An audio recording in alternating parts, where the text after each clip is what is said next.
زمونږ د هغې ویلي دي نو هغې به کوو تاسو موږ سره د هغې مشران دي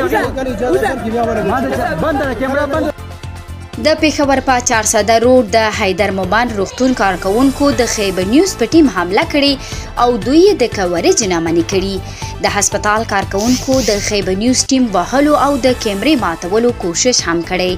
خیبر نیوز ټیم په فوري توګه د ضلع انتظامیې په ګاډي کې پناه اخیستې ده. د پېښور ضلع انتظامیې د پېښور په 400 روډ په یو شخصي هسپتال چاپه وهلې.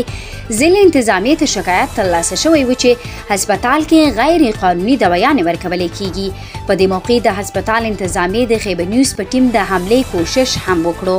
د حیدر مومند هسپتال انتظامیې ضلع انتظامیې سره بدتمیزي کړې چې وروسته ضلع انتظامیې د هسپتال مشر ډاکټر حیدر علي مومند گرفتار کړی دی.